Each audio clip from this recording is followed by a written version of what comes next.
killed babies in the process, they invited journalists into Kuwait hospitals to see for themselves. But the story persisted until independent investigators arrived on the scene. We were able to go around the hospitals to count the incubators and find that, possibly with one or two that had been misplaced, that none were missing. So none of the incubators were moved in the first place. Moreover, it seemed quite clear that there weren't any deaths which had been deliberately the cause of the Iraqis having gone in and stolen equipment. Then the picture started changing. The doctor who gave Amnesty the information that 312 babies died revised the number down to 72. It finally settled at 30, of which 19 died before the Iraqis arrived. The story evaporated. The video news release, the high-tech PR blurb, Hill and Knowlton generated an audio-video feast of images for the media.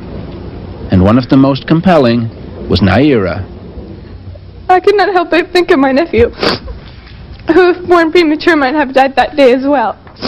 She seemed to be alone before the Congressional Human Rights Caucus identified only as a Kuwaiti escapee. But we've discovered she wasn't alone at all. And she wasn't just a simple Kuwaiti escapee. In fact, just a few seats away was her father, Kuwait's ambassador to the United States and Canada. Naira quickly slipped out of the caucus hearing, back into the protective folds of her family, the extended royal family of Kuwait, headed by the Emir Jabir al-Sabah. How many people knew that she was the ambassador's daughter? I didn't. I don't know who knew. I did not know she was the ambassador's daughter. When did you find out she was the ambassador's daughter? This is the first allegation I've had that she was the ambassador's daughter. Does it affect her credibility in your mind? I think it certainly should have been known at the time of the hearing. It would have had bearing on what she might have said, yes. I think people, members of Congress certainly, and members of the public were entitled to know the source of her testimony, therefore who she was. If it became known that it was somebody who was closely associated with obviously putting across a Kuwaiti government position at a particular time when public opinion was very sensitively balanced in the United States, at least, about whether or not one should be going to war, it was an evenly balanced issue, then it could well have tipped the balance one way that this was an entire show that was being arranged. The Canadian Broadcasting Company did a decent job in their expose on the incubator atrocity lie.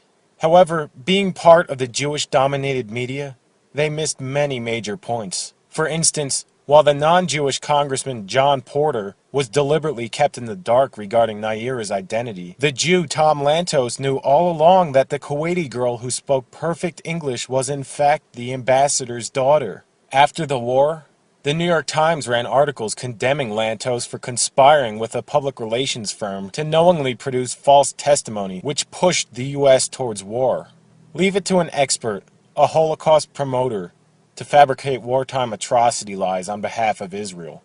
The Congressional Human Rights Caucus, if it has done nothing in the last 8 years but bring this one hearing to the attention of the American people, it has served its purpose.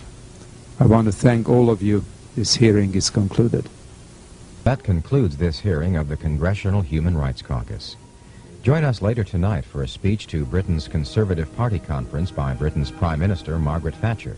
That's tonight beginning at 9 p.m. Eastern Time, 6 p.m. on the West Coast. Coming up next, it's a news conference with House Ways and Means Committee Chairman Dan Rostenkowski.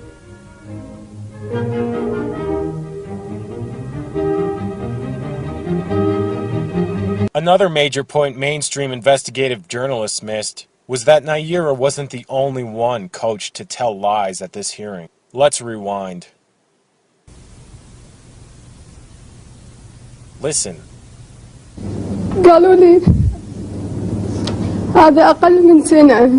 This is almost certainly Naira playing another character completely covered in a burqa.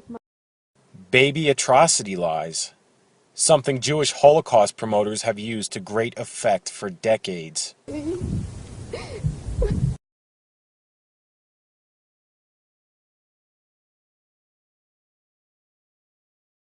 The Nazis used Jewish inmates, a special Sonderkommando, to remove the bodies from the gas chambers and taking the bodies into the crematoria. As far as I know, there is only 4 of us that work